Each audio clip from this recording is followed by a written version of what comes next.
Hello, I'm Neil Quigley and welcome to my podcast.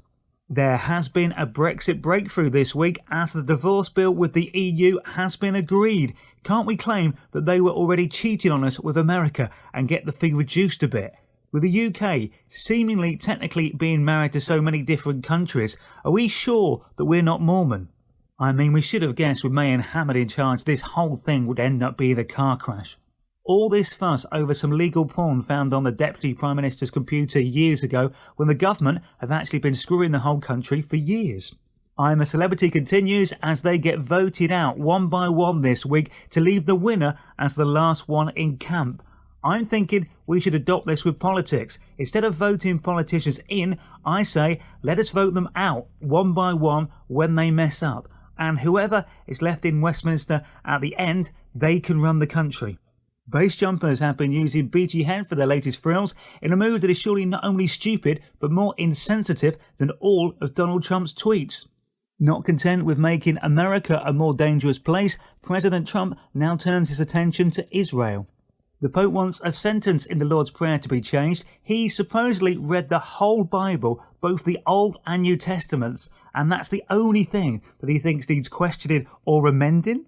A picture thought to have been hand-carved by Sir Isaac Newton has been discovered on a wall at his childhood home in Lincolnshire, so he was allowed to draw on walls and had apple trees in his garden. What a privileged childhood.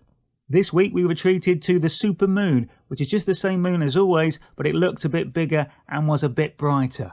This should give a few manufacturing companies a simple idea to charge more money for exactly the same product, just make it seem a bit bigger and look a bit brighter, and then call it super. A rainbow lasted a record-breaking 9 hours in Taiwan and still no one managed to find the pot of gold at the end of it. Facebook is opening a new London office that will create 800 jobs. They should get a good response to the roles as everyone in the country is already overqualified as they already spend hours on the site while at work in their current jobs anyway.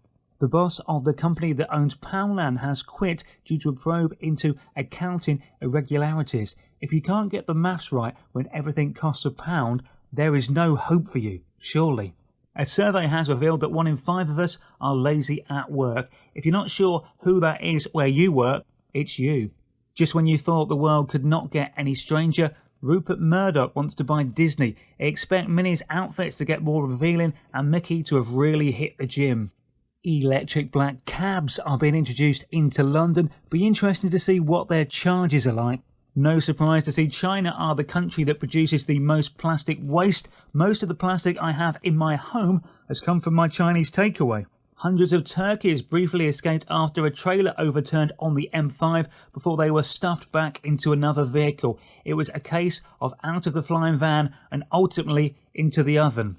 The musical Hamilton opened in London this week. It features people in Victorian clothes performing rap songs. So think of it as a cross between Chris Eubank and Jay-Z. Ed Sheeran collected his OBE this week from Prince Charles. He often writes about his life experiences, so I'm looking forward to his song about this visit, probably called Palace on the Mall or Letters After My Name. Gwen Stefani has said she would like to write a huge Christmas song that is played every year. Yeah, so would I. Thanks to their hit, Slade's Noddy Holder has not had to work since 1984. Gemma Collins has said she is not suing the BBC over falling down a hole at the BBC Teen Awards because she would like to do Strictly Come Dancing. Is that her veiled attempt at an out-of-court settlement? Either option would put her in front of some judges. I am not sure what makes people panic more in the UK, snow or the voting on Strictly Come Dancing. The Premier League has agreed to show live TV football matches on a Saturday night as there is not already enough rows about what to watch at the weekends. Ronaldo has been voted the best player in the world for a 5th time. He is currently hoping that they do not commission another statue of him to mark this achievement. A mum is posting festive selfies of herself on the loo to raise awareness about the problems those with disabilities face using public toilets. Thankfully, she's not doing it as an advent calendar and giving us chocolatey surprises every day. as a whole new set of emojis are about to be released for 2018. Will anybody else admit they have no idea what they mean? I just randomly use them to brighten up my messages, not knowing what they mean or if what I'm putting even makes sense. I can't be the only one. Wink, smiley face, big bulging eyes. That's it for this week. Thanks for listening. Have fun.